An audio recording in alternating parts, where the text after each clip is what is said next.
la energía de la semana, que es la energía, ¿cierto?, asociada a la porción de la Torá que se lee en la semana, que es la que se estudia desde la explicación profunda del Zohar, está asociada a la energía, ¿cierto?, cósmica, por decirlo así, metafísica, que rige nuestro mundo a nivel interno durante esta semana.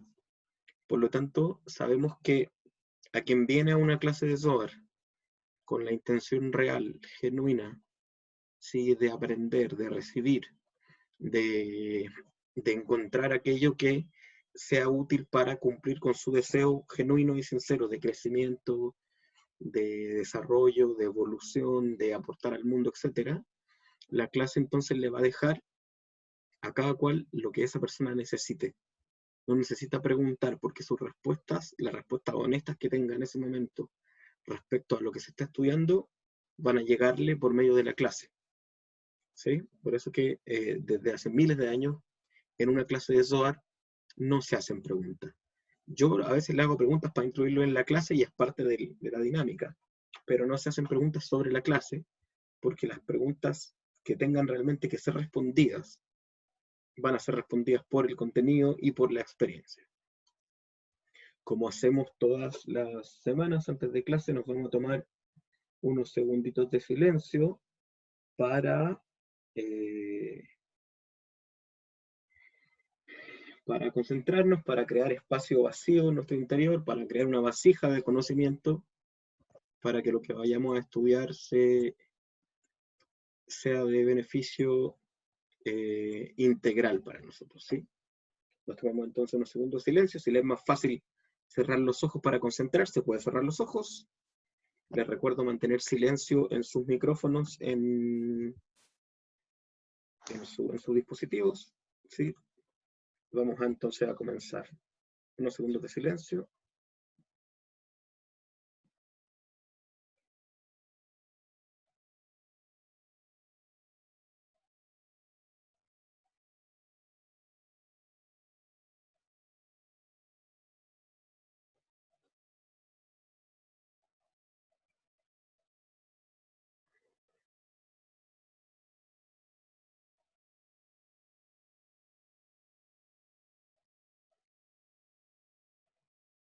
Quiero estudiar para que el estudio me lleve a la acción y a la rectificación de mis intelectos, mis emociones y mis acciones. Ken Yiratzon. Amén. Un segundo, Zoom me acaba de dar un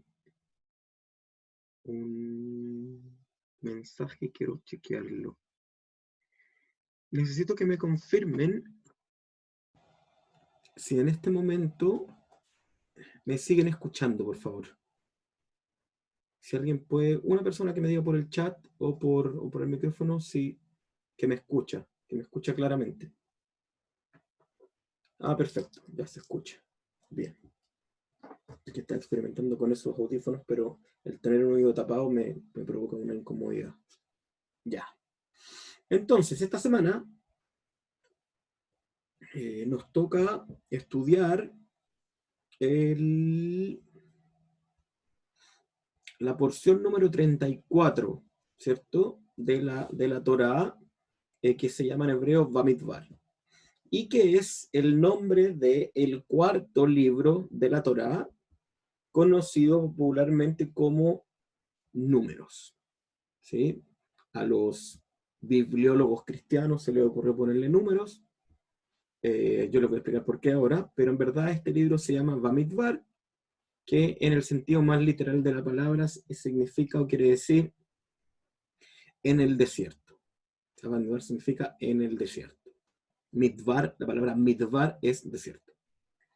Y entonces, en esta porción, la porción comienza, ¿cierto? La porción de la Torá de esta semana comienza contándonos de un censo, ¿sí? Y en verdad, además del censo humano, ¿cierto?, que se hizo, de que se contaron cuántos hombres adultos entre 20 y 50 años había en el pueblo,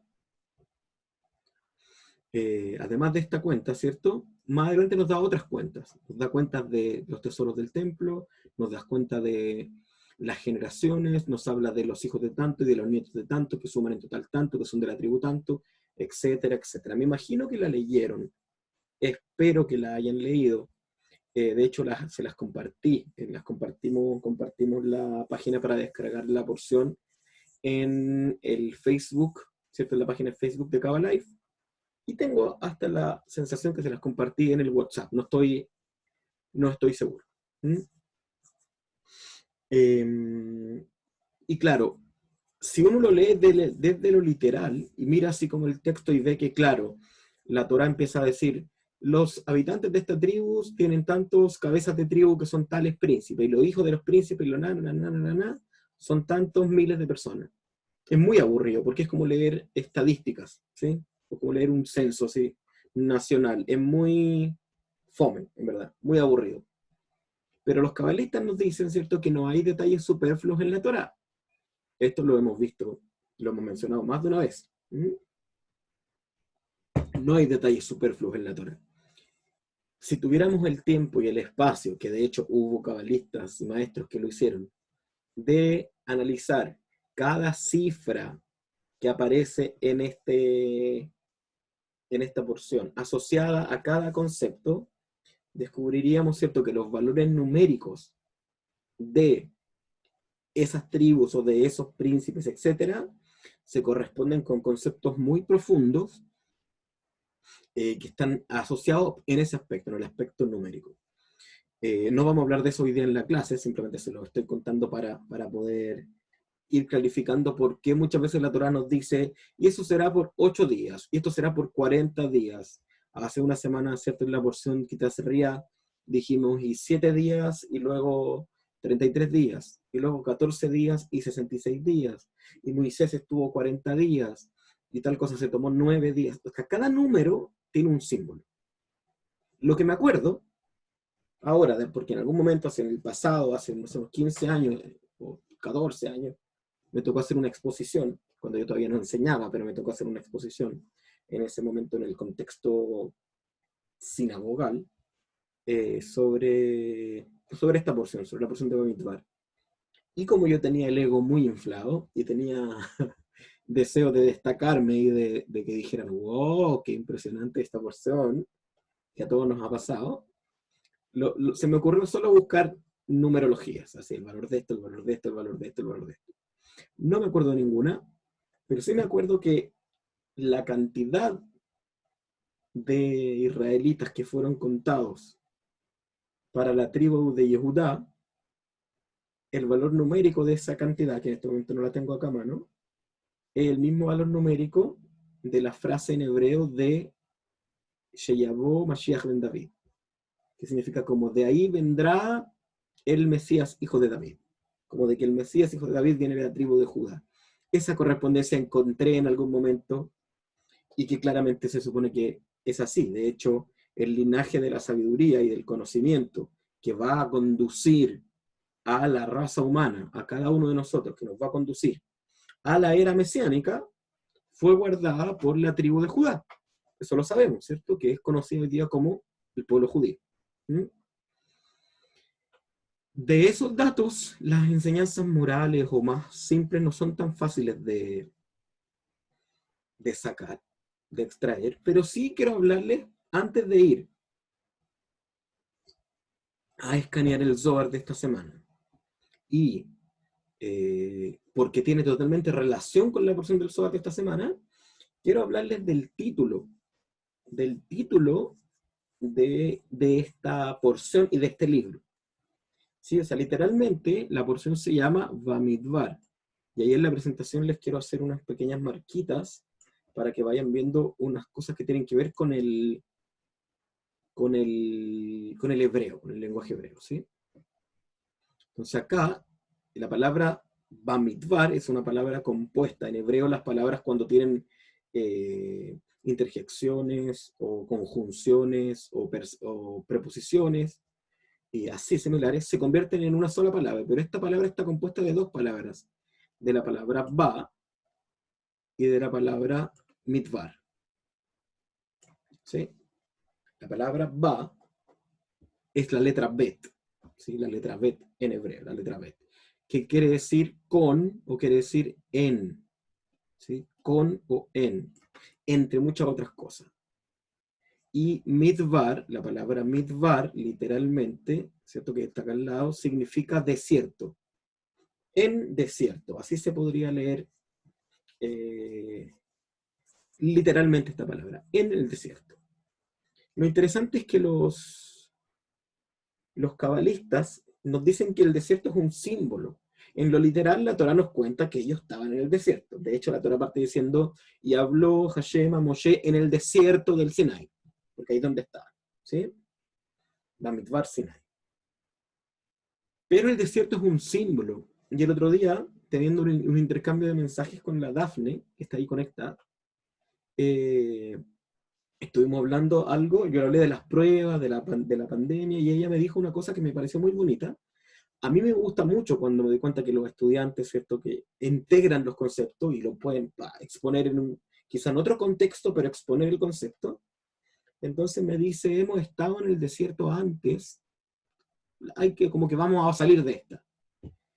Y claro, el contexto de estar en el desierto es un símbolo que tiene que ver con vivir procesos de purificación, ¿sí? Vivir procesos de purificación. A eso es a lo que se le llama en hebreo, o sea, en el contexto cabalístico, estar en el desierto. De hecho, hay quienes tienen esta forma de decirlo cuando una persona está pasando una prueba difícil en su vida, y él le pregunta, ¿cómo estás? ¿Cómo te va? En vez de decirle, estoy mal, porque eso no es necesario, es decir, estoy en el desierto. Estoy pasando por mi época en el desierto. ¿Alguien sabe cuántos años estuvo el pueblo de Israel en el desierto? ¿Me lo puede decir por el chat? Muy bien, Anger, 40. 40. Muy bien, Carla. El 40, ¿cierto? Es el valor numérico de la letra Mem. La letra Mem. Y la letra Mem es el elemento agua y alude a la purificación, ¿sí? Entonces, 40 años es purificación en el desierto, que es purificación. O sea, estos 40 años del pueblo de Israel en el desierto aluden a una purificación del pueblo de Israel, a un renacimiento.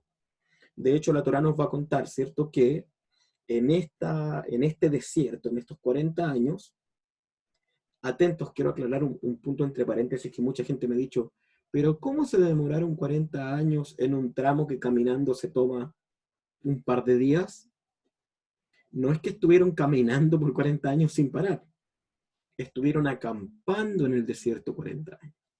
En el intertanto tuvieron que vivir guerras, plagas, 40 años es una generación completa, donde hay un cambio de mentalidad, incluso un cambio completo de mentalidad. Y de hecho la Torá nos va a decir que todos los que eran adultos, que salieron siendo adultos de Israel, perdón, de Egipto, murieron en el desierto. Y los que salieron siendo niños, crecieron y eran adultos ya.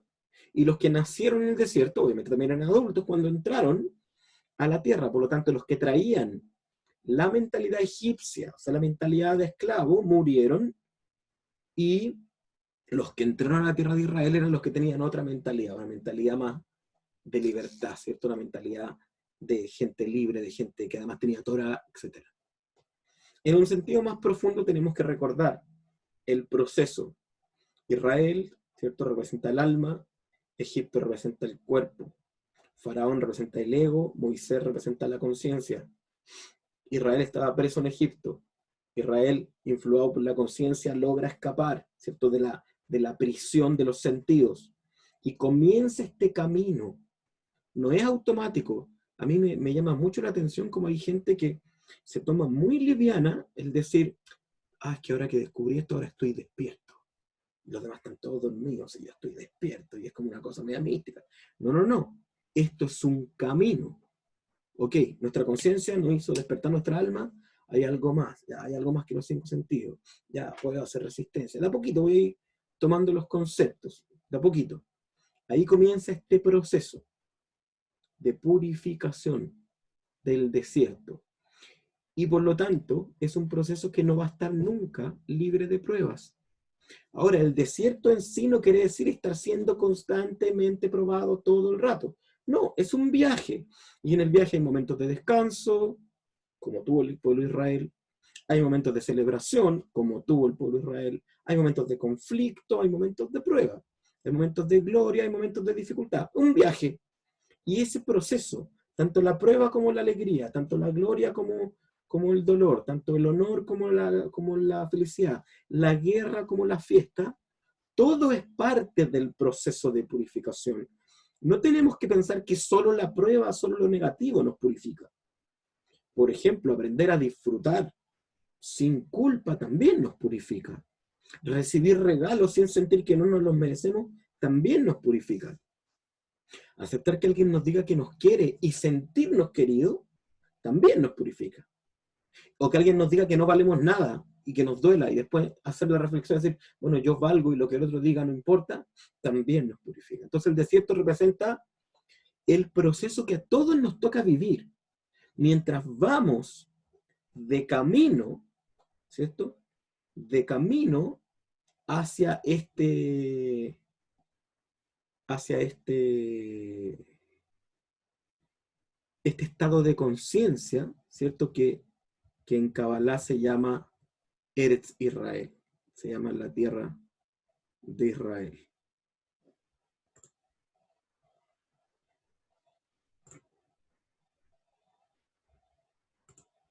Denme un segundito. Entró una persona al grupo, al estudio, y me gustaría que me diga quién es, porque no sé quién es. Me imagino que tiene el link de alguna parte, pero eh, es muy larga la dirección que tiene, entonces no tiene un nombre y no identifico quién es.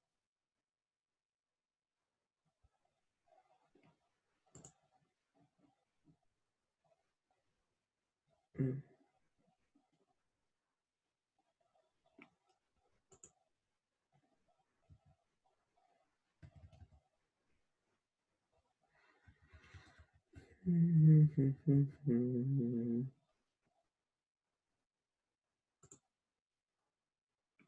Salió.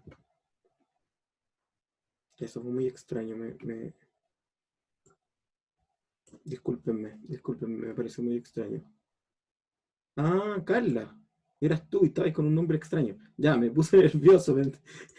Ya, bienvenida, Carla. No caché porque estabas con ese nombre tan extraño, pero eras tú. Buenísimo. Ya, perdón, me vuelvo a concentrar en la clase. Fue muy extraño. Muy bien. Sí, ahora ya me apareces como Carla. Bien, ningún problema. Estamos perfectos entonces.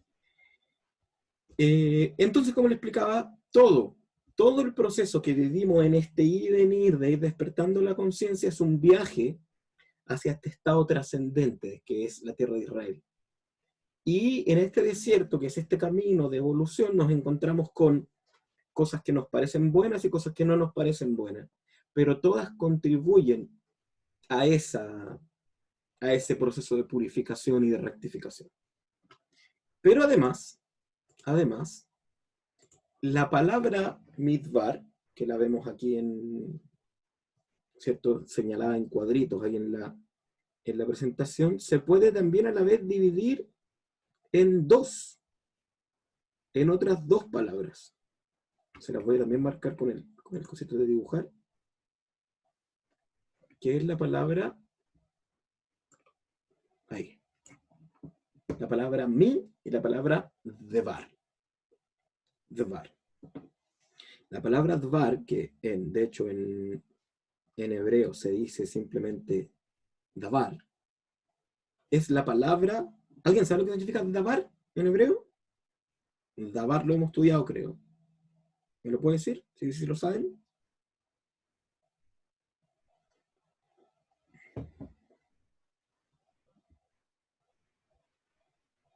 No, no importa. La palabra davar significa palabra. O sea, la palabra en hebreo se dice davar. ¿Sí? Por eso cuando muchas veces dice medaber Hashem, y dijo Hashem. ¿Sí? Davar. Y mi significa desde, de. desde el origen, como desde dónde viene algo, el desde o el de. Vengo de mi casa, ¿sí? O vengo desde mi casa. Y también el de propiedad. ¿De quién es esto? Entonces la palabra midbar también se podría interpretar como de la palabra, ¿sí? Entonces, bamidbar podría interpretarse como dentro de la palabra, ¿sí? O desde donde viene la palabra, o lo que viene desde la palabra. Pero lo interesante es que además la palabra hebrea davar, al mismo tiempo que palabra significa cosa. Y esto es maravilloso porque también la porción del Zohar de hoy va a tener que ver con esto, la vamos a escanear de inmediato. En hebreo no hay dos palabras distintas para decir cosa y palabra, sino que la palabra davar significa al mismo tiempo palabra y al mismo tiempo cosa. Es decir, todo esto que hemos mencionado más de una vez, que además la ciencia moderna ha confirmado, la neurociencia, el estudio del lenguaje, los estudios del cerebro, los estudios del aprendizaje, han demostrado que la palabra no es solo sonido, sino que la palabra crea. La palabra es, de alguna manera, es la cosa misma. ¿Sí? Hay un libro que se llama Las palabras y las cosas. En este momento, por algún motivo, no recuerdo el autor. Si alguien se lo sabe, me lo puede decir por el chat. Las palabras y las cosas.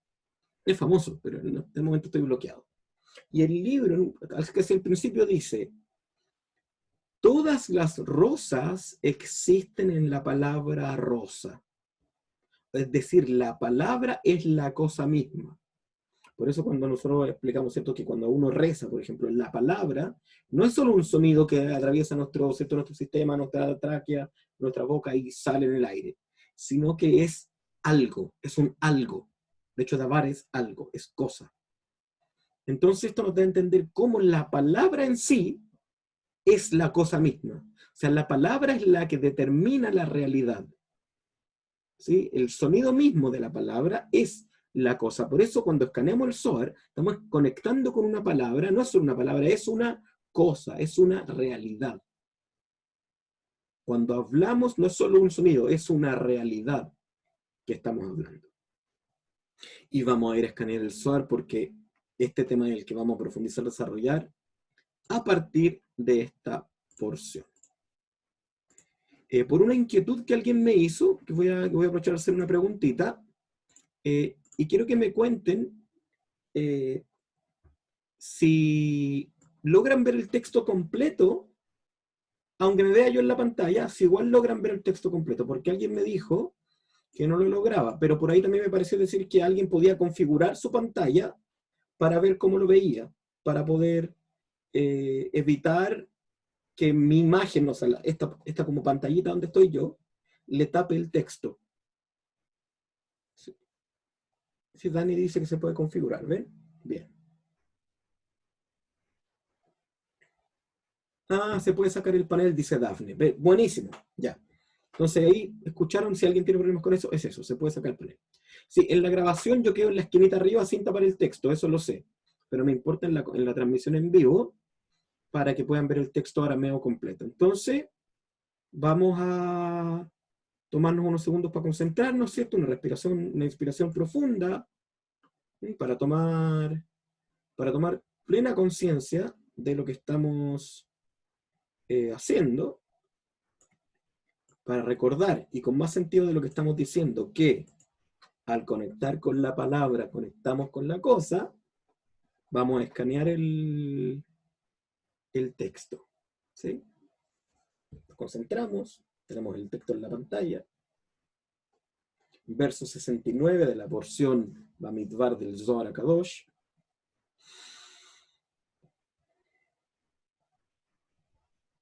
Tajazei, Raza de Mila, Afal Gav Titzelota,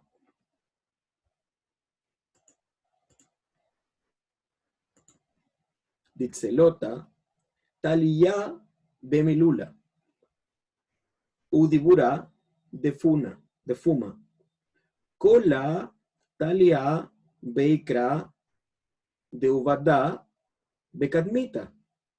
Ulevatar Bedibura Ume Umbilula de Fuma.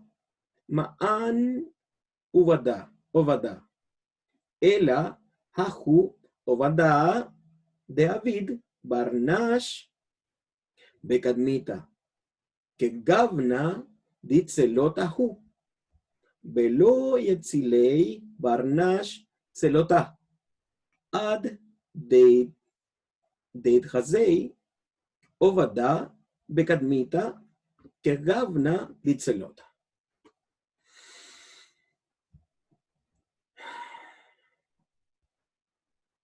Y lo leemos en castellano.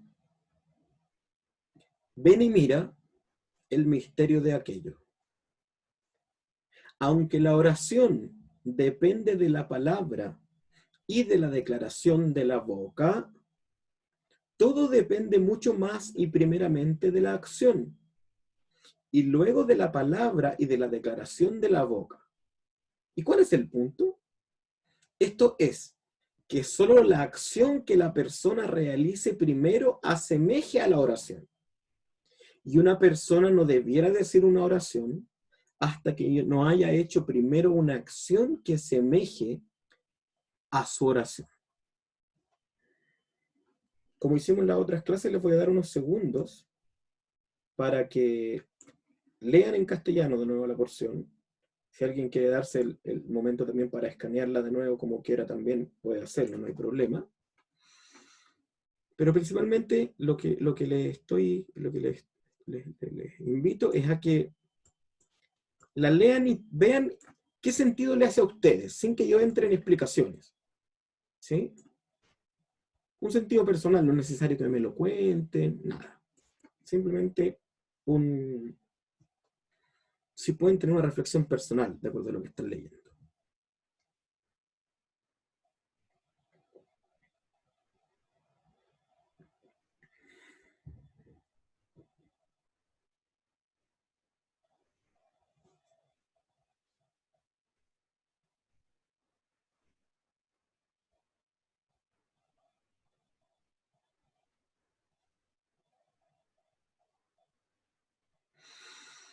Bien, espero que la reflexión que hicieron quizás esté en sintonía con lo que vamos a explicar y usted va a saber que conectó ahí de manera muy bien con el sobre. Entonces, vamos a ir explicando. Comienza la porción diciendo Tajazei. Ya hemos explicado que cada vez que el Zohar dice Tajazei, significa varias cosas. Principalmente significa, vamos a ver algo que no se ha explicado antes o que no se ha explicado con profundidad, o que no se ha explicado en la forma que lo vamos a explicar ahora. Hace poco escuché que también Tajazei significaba como ven y acércate a la luz. Así como ven y mira, así como mira, te mira la luz que tengo aquí, como si fuera una fogata, acércate y disfrútala. También es bastante bonita esa interpretación. Entonces, Tajazei. Y luego dice raza de Mila. ¿Cierto? El secreto o el misterio de aquello. Y va a explicar, ¿cierto? Lo que podemos llamar un secreto, un misterio, una profundización sobre la oración. ¿Sí? Que en arameo es llamado tsilota. Es lo que en hebreo se llama tefila. ¿Sí? Tsilota, tefila. Y que tiene que ver con la plegaria, ¿cierto? Con esta acción de hablar, ¿cierto? ¿Cierto? Con este aspecto supremo al que la religión ha llamado Dios, al que también la religión ha llamado Padre, y que nosotros entendemos que es el punto más alto de nuestra propia alma, ¿cierto? Entonces dice que la oración, dice, Af al Gav Dietzilota, Talía, Memilulá,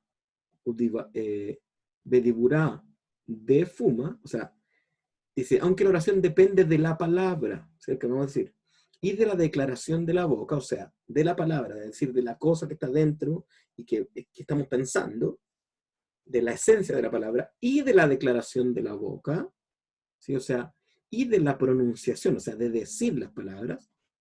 De aquí, ¿cierto? Se aprende, lo hemos dicho más de una vez, que la oración, ¿cierto? Cuando hacemos una bendición, o cuando oramos, o cuando declaramos algo, se debe hacer en voz alta, no gritando, pero en una voz que uno mismo se pueda escuchar. Eso lo hemos dicho, ¿cierto? Es muy importante.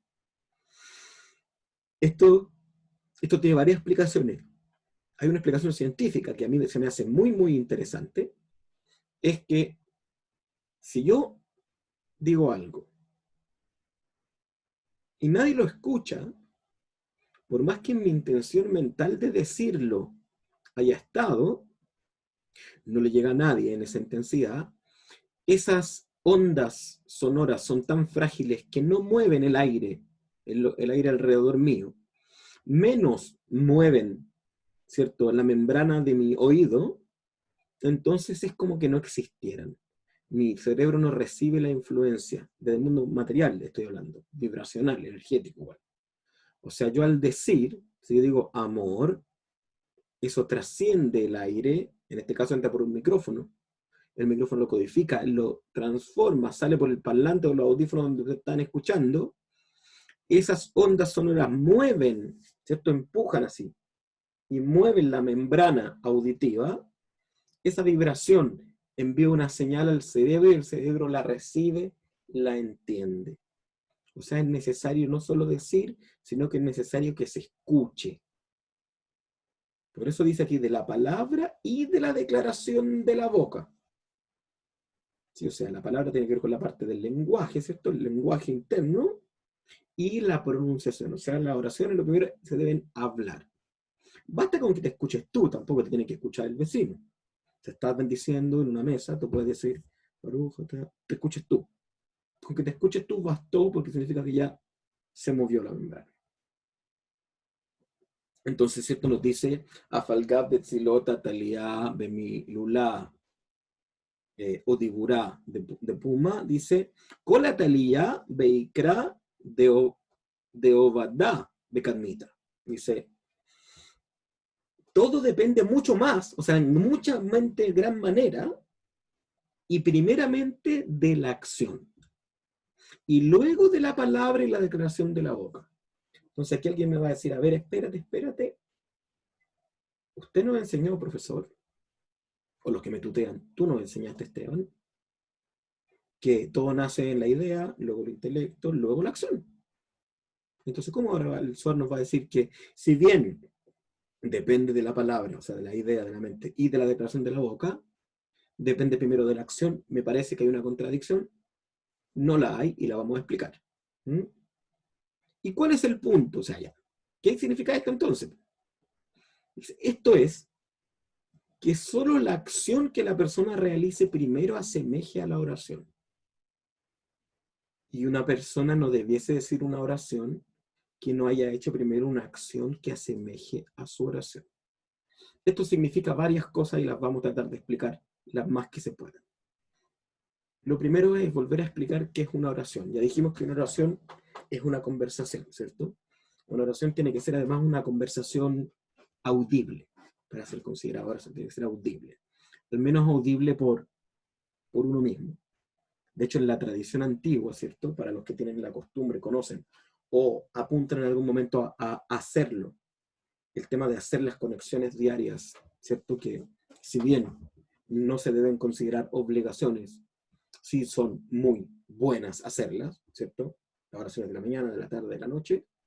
Hay una oración clave, ¿no? Yo estoy preparando en lo personal ahí en mis planes un curso o un taller sobre eso, que se dice en silencio, en todos los libros, los manuales, los sidurim de oración, dice ahí, se dice en silencio que el orador se escuche a sí mismo. O sea, no es un silencio tan silencio, sino que es un silencio muy bajito que uno mismo se escuche.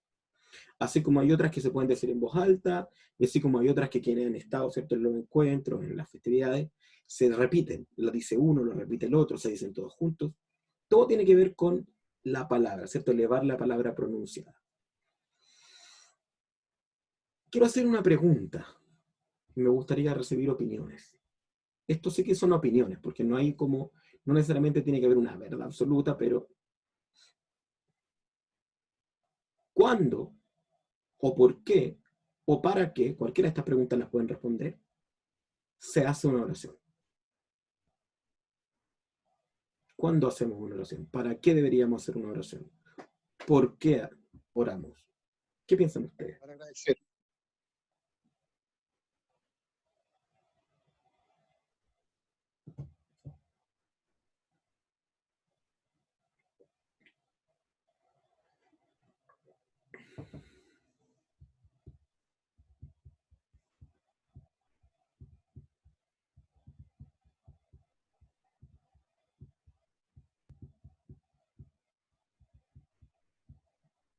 ¿Están ahí? ¿Alguien quiere opinar? ¿Nadie ahora aquí en el grupo? Dafne dice, para agradecer, para ordenar nuestras ideas, para pedir lo que queremos manifestar en nuestras vidas. Bien, eso hay bastante, y estoy de acuerdo con todas. Carla dice cuando hacemos aislamiento, cuando queremos agradecer o cuando necesitamos algo. Dani, para agradecer, elevar la vibración de los alimentos, para que nuestra alma descanse en la noche. Bien. Todos están muy bien. ¿Sí? Sí, muy bien. De hecho, las oraciones tienen que ver con una acción. La misma oración es una acción, si se fijan, es una acción, o sea, una palabra. Hablar es, ¿cierto?, una acción. Que dice relación con comunicar lo que pasa dentro nuestro para lograr que eso se una, ¿cierto?, a los mundos superiores y esas palabras sean influidas por los mundos superiores, por lo tanto se hagan esa realidad potencial que nosotros estamos creando al decirla, sea una realidad concreta, más que una realidad solo potencial. Por ejemplo, voy a tomar los ejemplos que dijeron las chicas que están muy buenos. La Dafne dijo para ordenar nuestras ideas. Lo de agradecer lo dijeron las tres, así que lo voy a mencionar después, pero Dafne dijo para ordenar nuestras ideas. Claro que sí. Si, por ejemplo, yo empiezo a hablar, ¿cierto? A orar y decir, como quieren referirse al universo, creador, ¿cierto?, o a sí mismo, deseo ordenar mi vida, deseo sanarme, deseo trabajar. La simple acción de sacar las palabras y empezar a decirlas ordena el sistema. Es totalmente cierto. Y ahí dice, para pedir lo que queremos manifestar en nuestras vidas. Vamos a hablar del pedir, vamos a explicarlo de inmediato. Pero sí, la oración tiene que ver con conectar, con enviar el deseo de eso que queremos que nuestra vida se haga real. Dafne dijo pedir, Carla dijo cuando necesitamos algo. La Dani dijo, por ejemplo, para elevar la vibración de los alimentos. Sí, cuando hacemos una bendición, eso también es una oración. Y las bendiciones tienen distintas funciones. Siempre tiene que ver con conectar nuestra vibración con la vibración de la acción o del objeto, etc. Entonces, aquí el texto nos está hablando de la oración. Y la oración, si tiene que ver con agradecer, con ordenar nuestras ideas, con lo que queremos manifestar en nuestra vida, con el dormir, con el comer, significa que la oración entonces debería ser parte regular de nuestras vidas.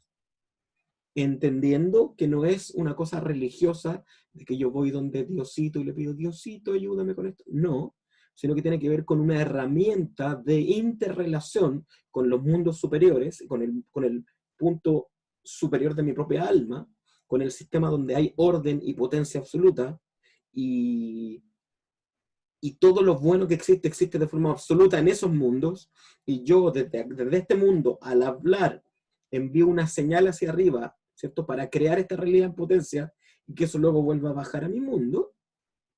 Eso debiera ser parte regular de nuestras vidas. Hace muchos años atrás,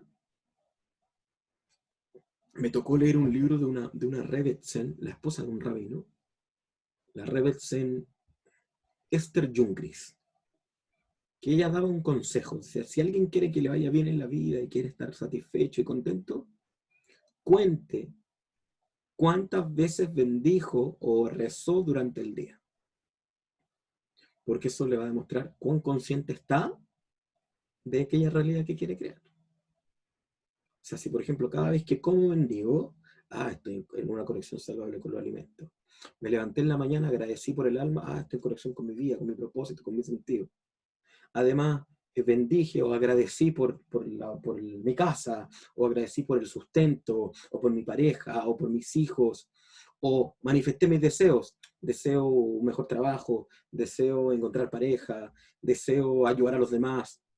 Significa, mientras más consciente, más bendigo o rezo o expreso, ¿cierto?, estas palabras de oración durante el día, es una señal para decir cuán consciente estoy de aquello que anhelo manifestar en mi vida. Espero que se vaya entendiendo. Lo interesante aquí es que luego el texto nos va a decir, ¿sí? Y quiero aclarar un punto antes aquí. Carlos ocupó el término necesitar, Dafne ocupó el término pedir, regularmente se ocupan esos términos. Yo no soy tan amigo de ninguno de esos dos términos.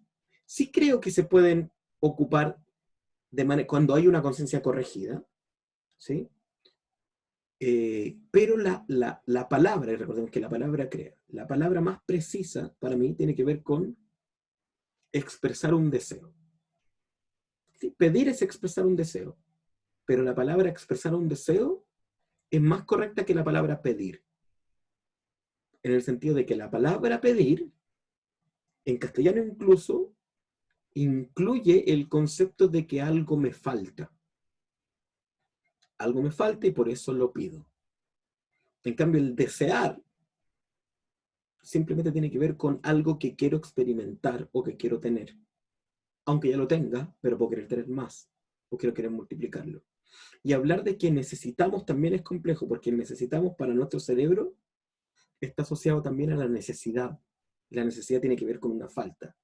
Lo más importante para mí tiene que ver con desear, expresar como deseo. Por ejemplo, yo estoy haciendo un trabajo espiritual diario, no voy a entrar en detalle, pero que tiene que ver con un deseo que no es solo mío, sino que yo sé que conozco muchas personas que tienen el mismo deseo.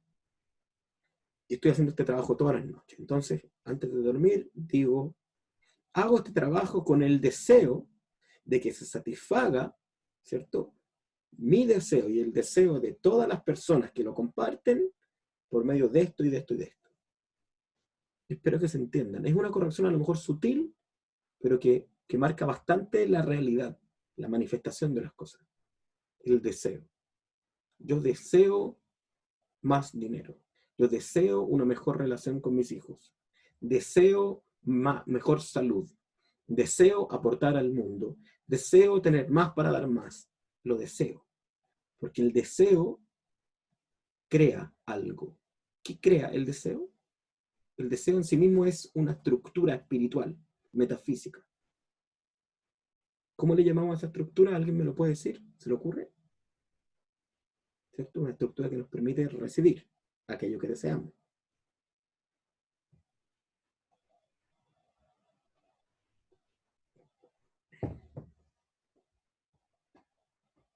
Mientras piensan en eso, quiero decirles que me alegra mucho que participen de manera tan activa y clara, sin que digan las cosas, me gusta. ¿Alguien? Nuestro deseo es... Muy bien, Merian. Vasija. El deseo es vasija. Muy bien, María Paz. Vasijas. Sí. Los deseos, el deseo es una vasija. Mientras más grande mi deseo, más grande mi vasija. Entonces, cuando yo rezo, cuando oro, yo te uso mi palabra y digo deseo, deseo, lo que estoy haciendo es creando, al menos a nivel potencial todavía, vamos a explicar un poquito más, las vasijas espirituales para recibir esa luz que se va a manifestar en abundancia, amor, alegría, compañerismo, etcétera, etcétera, etcétera. Muy bien, muy bien. Entonces, cuando creo, cuando expreso mi deseo, ¿cierto? Creo la vasija, como decía la Mariana. Y la vasija, de inmediato, atento, de inmediato recibe la luz que mi deseo expresó. ¿Por qué? Porque en el universo no hay espacio vacío. En el momento en que creo una vasija, ¡pum!, la luz la llena de forma automática. ¿Cuál es el problema? ¿Cierto? Ese deseo que es expresado oralmente, ¿cierto?, a través de la palabra, lo que hace es enviar, ¿cierto?, este deseo, y por lo tanto crear esta vasija en conexión con lo que conocemos, ¿cierto?, en Kabbalah como Olama Atzilut, que está acá arriba, ¿cierto?, que es la Sefirá Jochma, el mundo de la emanación. Y que en el paralelo de nuestra alma es el nivel de Hayá, o sea, es un nivel del alma que no está dentro nuestro, sino que está afuera nuestro. Acá, ¿sí? Acá. O sea, el deseo surge de qué? Pero mi deseo surge de la conciencia. Cuando lo expreso, se crea una vasija, si lo expreso con honestidad, con sinceridad, de forma genuina, de forma altruista, creo la vasija, y esta luz que viene del mundo superior la llena. Pero esa luz no entra en nuestro sistema, ni a nivel de Neshama, ni a nivel de Ruach, ni a nivel de Nefesh, sino que entra en la luz circundante, lo que se conoce como el aura, que es la vasija sobre la que nosotros estamos contenidos. Esa luz está esperando a entrar en nuestro sistema cuando el sistema esté listo para recibirla. Y cuando entra en nuestro sistema, entonces se vuelve parte de nuestra idea y pensamiento, se vuelve parte de nuestras emociones, se vuelve parte de nuestra frecuencia vibratoria y de nuestras acciones, y atraemos eso a nuestra vida. Ya sea una experiencia nueva, más dinero, más amigos, una pareja, lo que sea que deseemos atraer. Espero que nos vamos entendiendo. Entonces, ¿pero qué dice acá? Que si bien la oración depende de la palabra y de la declaración de la boca, dice, Kula talía beikra dovadá bekatmita. Dice todo, o sea, si la oración depende de la palabra y de la pronunciación de la boca, todo, o sea, la manifestación de esto de manera real, depende, ¿cierto? Primeramente, y aquí el término en arameo, yo no lo traduje así porque suena raro en castellano, pero dice, Beikra de Ovadá Mekadmita, dice del grito de nuestra acción primeramente. Lo que está diciendo el Zohar, y esto es maravilloso, es que la oración más potente es cuando yo actúo en consonancia con lo que deseo. Vamos a poner un ejemplo. Si yo, por eso dice que la persona realice, ¿cierto?, una acción que la persona realice que asemeje a la oración. Por ejemplo, si yo digo, mira, quiero tener un mejor trabajo o quiero tener, ¿cierto?, más abundancia para poder compartir, pero de lo que tengo no estoy compartiendo, se provoca un deseo contradictorio. Si le digo al Creador en la mañana, agradezco porque tú me sustentas y deseo tener sustento para poder ayudar a otro y compartir. Bien, enviaste una señal, se crea una vasija. ¡Plum! Esa luz está ahí, boom, boom, boom, esperando entrar. Pero cuando alguien te pide su ayuda, pudiendo hacerlo, se la niegas, el grito, el grito de tu acción contradice a la palabra de tu oración y se provoca lo que llamo el efecto Newton. Cuando dos fuerzas de la misma intensidad se oponen, se anula el movimiento y se provoca la estaticidad. Muchas veces nuestras acciones niegan nuestras oraciones. Si vivo en pareja, por ejemplo, voy a poner varios ejemplos para que los vamos relacionando, y le digo al Creador, o le digo en mi oración, realmente quiero que mi relación mejore, me gustaría que mi esposo me escuchara más, o el esposo o el pololo dice, me gustaría que mi polola me pusiera más atención, o que fuera un poco más cariñosa, pero cuando actúan, no son más cariñosos, no ponen más atención, no actúan en consonancia con lo que están deseando, ¡pum! Efecto Newton. Choca y se provoca estaticidad. Esa luz queda encapsulada esperando que usted haga acciones que sean consonantes, o sea, que asemejen a la oración. O sea, son las acciones, ¿sí?, que yo hago con la certeza de que aquello que envié, que deseo en mi oración, es una acción que quiero vivir. Si yo estoy pidiendo, ¿cierto?, deseando del universo, tener más amigos. Deseo tener más amigos porque no tengo amigos, o no tengo ningún amigo quizás. Deseo tener amigos. Y cada vez que alguien me habla o me comparte algo que podría generar amistad, lo rechazo, o no tengo tiempo, o no tengo espacio, esa acción está diciéndole al universo otra oración distinta, que contradice su oración de deseo una amistad. Y aquí entra todo. Entonces, muy importante. ¿Se acuerdan que hace 2 semanas hablamos de tener súper claro qué es la realidad que queremos crear? Perfecto. Entonces, ahora la invitación de esta clase es evaluar mis acciones que estoy haciendo. ¿Son consonantes? ¿Asemejan mis deseos o no?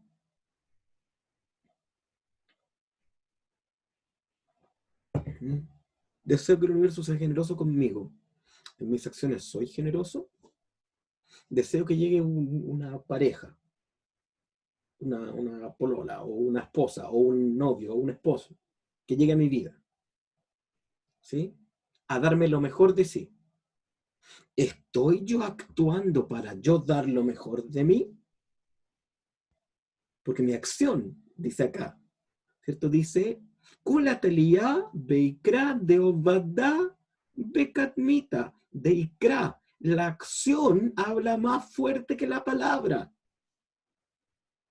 Y el universo la escucha más fuerte a la acción que a la palabra. ¿Mm? Hay una canción de Bad Religion que dice algo así. La canción se llama I Want to Conquer the World. Y no la voy a cantar, ¿eh? Pero dice algo así, lo voy a traducir en castellano, dice algo así como, hey hermano cristiano, tus acciones gritan tan fuerte que no puedo escuchar tus palabras. Y ahí es la clave de acá. Acabamos de decir que la palabra es la cosa. La cosa, o sea, mi acción, tiene que estar en sintonía con mi palabra. Porque si no, la acción acalla a la palabra. Y esa vasija que había creado, ¿cierto? Si esa luz no se usa, se estanca. O simplemente el universo dice, ok, esta luz no va a ser usada, boom, la retrae. Hasta que estés listo. ¿Estás deseando que venga lo mejor del universo para ti? Da lo mejor del universo. ¿Estás deseando un mejor puesto de trabajo? En el que estás ahora, ¿estás dando lo mejor de ti? ¿Estás deseando una nueva relación? ¿Estás poniéndote en la situación de qué es lo que debo preparar en mí, construir en mí, crear en mí para una relación? Etcétera, etcétera. Vamos a terminar. Es súper importante desear. Esto no quiere decir que voy a dejar de orar, no, por el contrario. Voy a seguir haciéndolo. Pero ahora lo más probable es que cuando lo haga, de inmediato surja el ok. ¿Qué hago? ¿Qué estoy haciendo en sintonía con esto que estoy deseando? Y la acción va a ser la que terminar el gatillo de decir, ok, esa luz que acabas de recibir en tu luz circundante, luz que es tuya, porque ya con tu deseo la creaste en la vasija, entre en tu sistema y empiece a crear esta nueva realidad, esta cosa, como consecuencia de esta palabra. Vamos a hacer una pequeña meditación para integrar este conocimiento. Les voy a invitar a cerrar sus ojos, ahí donde están, suavemente. Y así con los ojos cerrados vamos a levantar la vista, sin abrir los ojos, como si quisiésemos mirar nuestro cerebro por dentro.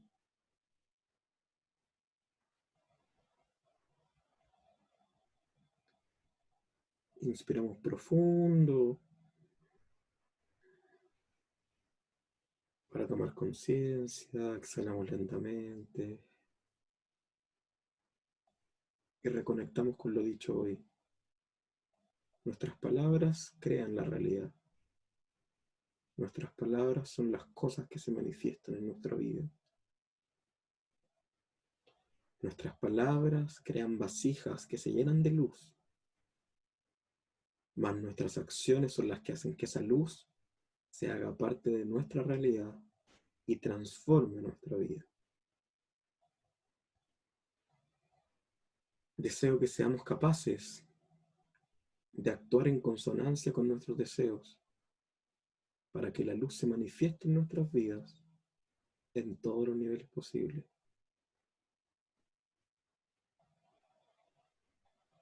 Inspiro profundo. Me permito disfrutar de este momento, de esta luz que estoy enviando y recibiendo al mismo tiempo.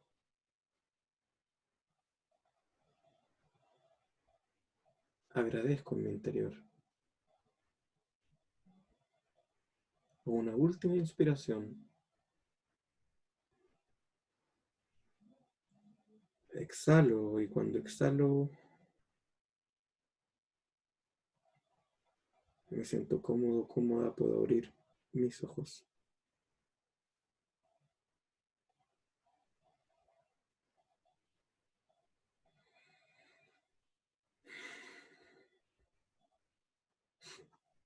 Bien, espero les haya gustado la clase y espero les sea útil lo que estudiamos, les haya servido y lo puedan tomar, integrar en sus vidas, aplicarlo en sus vidas y que todos podamos manifestar aquello que deseamos de la mejor manera posible. Les mando un abrazo a cada uno de los que están presentes. Marian, Carlos, Dani, Dafne, Inger, Iván, Juan, Carla, Lorena, María Paz, Paula, Richard, y a todos los que vean la clase grabada también. Un abrazo grande, los quiero mucho. Un abrazo. Nos estamos viendo. Chaito.